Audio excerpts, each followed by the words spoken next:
Hi friends, నేను మీ సాయి ప్రసన్నాని. ఈరోజు మన ఛానల్లో కార్తీక పురాణం 25వ అధ్యాయం గురించి తెలుసుకుందామండి. ఈరోజు తిథి బహుళ నవమి. ఈరోజు చెంబులో నీళ్లు పోసి ఉదయకాలమున బ్రాహ్మణులకు దానమిచ్చుట వల్ల పితృదేవతలకు సంతుష్టి కలుగుతుంది.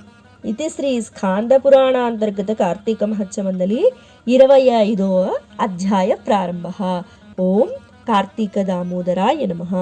శుక్లాంబరధరం విష్ణుం శశివర్ణం చతుర్భుజం ప్రసన్నవదనం ఛాయేత్ సర్వవిఘ్నోపశాంతయే. దుర్వాస శాపము. రాజా, ఈ సమస్య విడదీయరానిదిగా తోస్తుంది.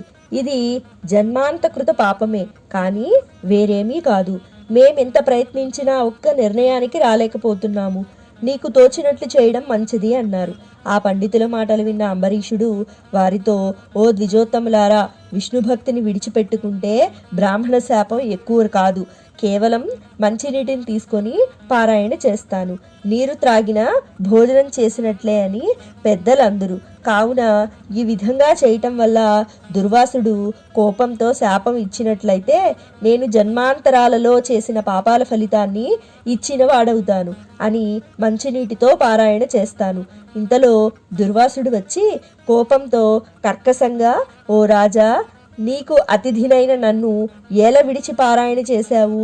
శాస్త్రార్థం తెలియక ధర్మభ్రష్టుడు అయ్యావు.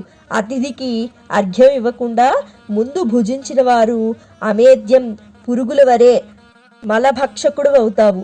అతిథి నిమిత్తం వండిన అన్నాన్ని తిన్నవారు పాపాలు అనుభవిస్తారు. నన్ను అవమానించిన వాడవు. విష్ణుభక్తుడు ఎట్లా అవుతావు? విష్ణుభక్తుడైన వాడు బ్రాహ్మణులను ఎప్పుడూ అవమానించడు. నీలో బ్రాహ్మణ భక్తి లేదు, విష్ణుభక్తి లేదు. నువ్వు ధర్మిష్ఠుడవని వేషం వేసుకొని ధర్మాలను పాడు చేశావు. పాపాత్ముడవు. నీవు పుణ్యాత్ముల వంశంలో ఎలా పుట్టావు అని అనెను. అప్పుడు అంబరీషుడు భయంతో అతనికి నమస్కారం చేస్తూ, ఓ మునీంద్ర, నేను పాపాత్ముణ్ణు. నిన్ను శరణు వేడుకొనుచున్నాను. నన్ను కాపాడు. జ్ఞానం లేనివాణ్ణి. నీవు జ్ఞానవంతుడువు. పాపపుటడుగులో పడిన మా వంటి వారిని కాపాడవలసిన ధర్మం మీది కాబట్టి కాపాడమని మరీ మరీ ప్రార్థించాడు.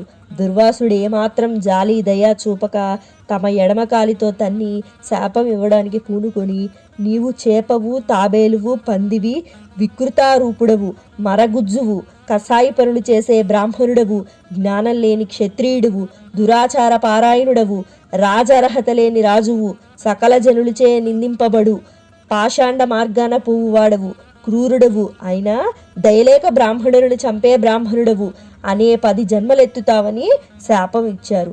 ఇంతలో భక్త సులభుడై శ్రీ మహావిష్ణువు తన భక్తులను కాపాడడం కోసం తన చక్రాయుధాన్ని వదిలాడు. మంటలతో కోటి సూర్యప్రకాశ మానంగా వెలుగుతున్న చక్రాన్ని చూసి దుర్వాసుడు భయంతో కంపిస్తూ తన ప్రాణాల్ని కాపాడుకోవడానికి పరుగు పెట్టడం ప్రారంభించాడు. తరుముతున్న చక్రమును చూసి దుర్వాసుడు భూమండలం అంతా తిరుగుతున్నాడు. కానీ అతనిని ఎవరూ రక్షించలేకపోయారు. ఇంద్రుడు మొదలైన ద్వారపాలకులు, వశిష్ఠాది మహర్షులు, బ్రహ్మరుద్రులు కూడా తమ వల్ల కాదన్నారు. దుర్వాసుకుడికి దిక్కు తోచలేదు.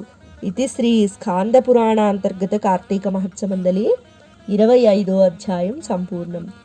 ఓం కార్తీక దామోదరాయ నమః. ఈశ్వరుని యొక్క కృపాకటాక్షలు మనందరిపై ఎల్లవేళలా ఉండాలని మనస్ఫూర్తిగా కోరుకుంటున్నానండి. సర్వే జనా సుఖినో భవంతు, సర్వే సృజన సుఖినో భవంతు. సర్వం ఈశ్వర అర్పణమస్తు. ధన్యవాదాలు.